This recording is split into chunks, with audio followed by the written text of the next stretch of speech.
Hey guys, welcome back to another video. This time I bring to you the top 10 most popular webtoon series. Now, obviously there's tons of way of sorting out the most popular ones, be it by genre, or group age, or year, and this list will include a bit of everything. If you want to read any of these works, the link to them will be in the description. The game where an Easter egg in a part of the video is still running, and the person who finds it and comments it first will have his comment pinned and will be featured in the next video, so keep an eye out for it. This is the winner from last time. If this video helps you out, or if you simply want help, leave a like and don't forget to subscribe if you're a fan of anime, manga, or manhwa content. Without further delay, let's get into the top 10. Number 10 comes with Return to Player. 10 years ago, a group of gods turned everyone on Earth into players of a sadistic game that forced them to kill monsters in real life, or be killed themselves. The main character has already seen how this game will play out. Everyone in the world dies except for him. When he's given the chance to go back in time and start a second playthrough, he's determined to change the course of events and beat the gods at their own game. I always love a good story about being sent to the past with tons of knowledge, and Return to Player is really good at it. The main character is quite overpowered but not really needlessly strong. In terms of pacing, this series makes a great job at keeping you at the edge of your seat throughout the story. Without a doubt, you should give Return to Player a chance.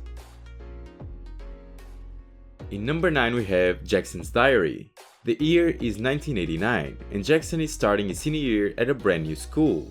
Even though he's back in his hometown with his new family, he can't seem to shake this ominous and uneasy feeling invading his mind.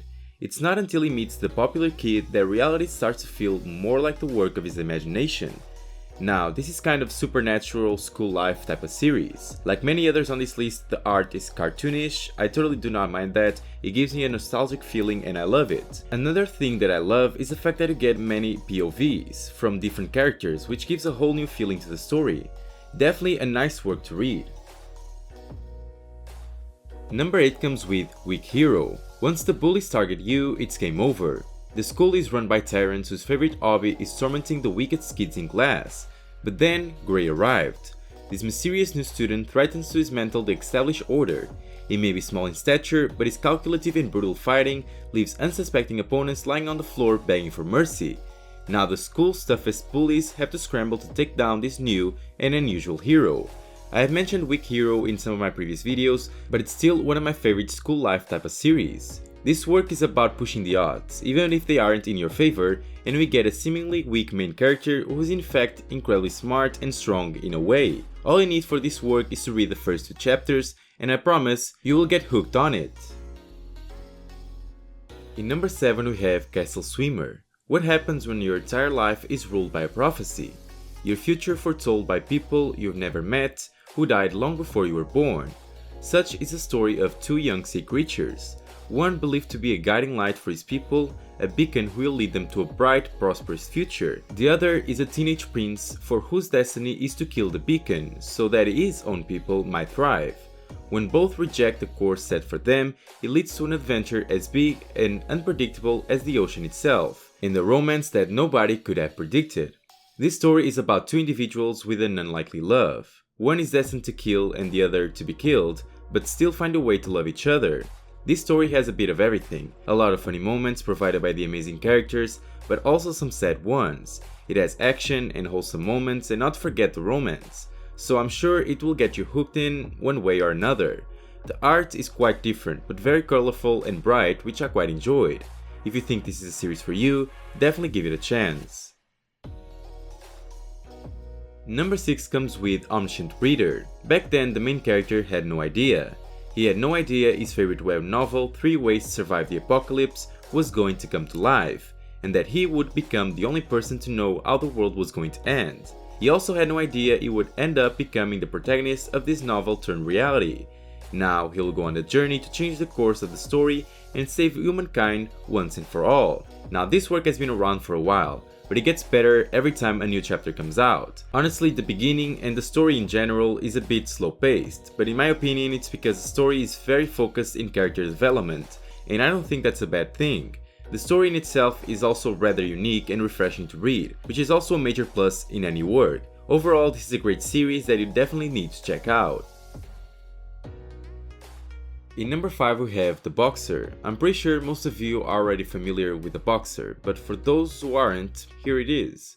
You've got the raw talent, or you're the underdog, but do you have the heart? Do you have what it takes? Let's see what you're made of. The real fight starts now.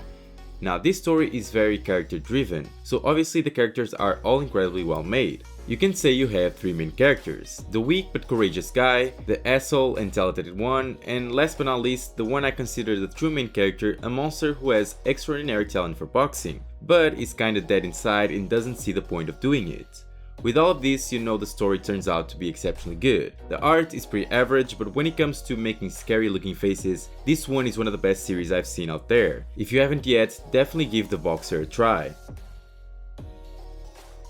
Number 4 comes with Unholy Blood. When vampires destroy her chance to have the normal life she always wanted, the main character is forced to draw on her darkest secret to rid the world of the merciless hunters that took it over 10 years ago.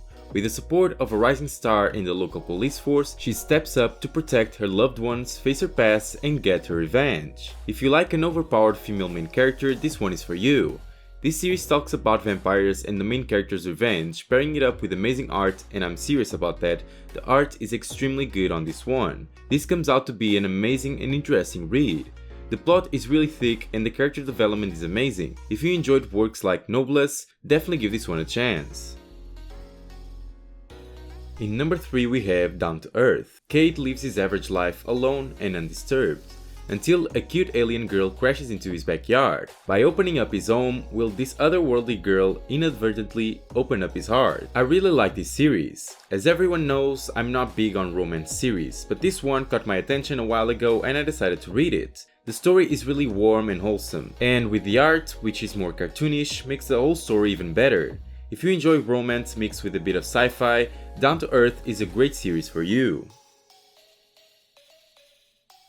Number 2 comes with Suitor Armor. Lady-in-waiting Lucia believes getting through the royal wedding will be the toughest part of her new life. That is until she finds herself falling head over heel with Modios, an up-and-coming knight to the king's guard. With her newfound interest, she's quickly awakened to the mysteries of the kingdom, where she learns Modios is in fact an enchanted suit of armor, without a soul. Could there be more to him than just shining armor? Now, this is a romance and fantasy story, but quite a different one. Lucia falls in love with a knight, but it turns out that it's just an empty suit of armor with no soul. I love Modios, aka the suit of armor. He's such a good boy and there's a lot he doesn't understand or feel that makes the story sometimes funny, sometimes heartwarming. Definitely a series you need to check out. And in number 1 we have UnOrdinary. The world is not perfect. Learning to deal with its flaws is just a normal part of life. But there comes a point where these imperfections spawn a crushing realization that something needs to change.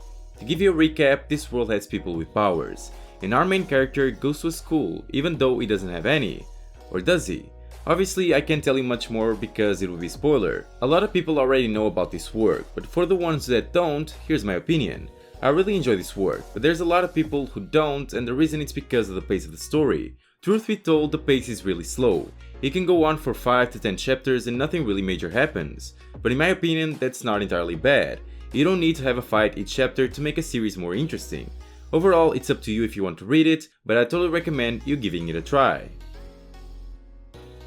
Now guys, these are the top 10 most popular webtoon series. Did you find any series that you haven't read yet? Did you like it? Did you find Easter egg in this video? If so, make sure you comment down below and you'll appear in the next one. If this video helps you in any way, leave a like and subscribe to the channel, and don't forget to activate the bell so you don't miss any video. Thanks for watching and see you next time.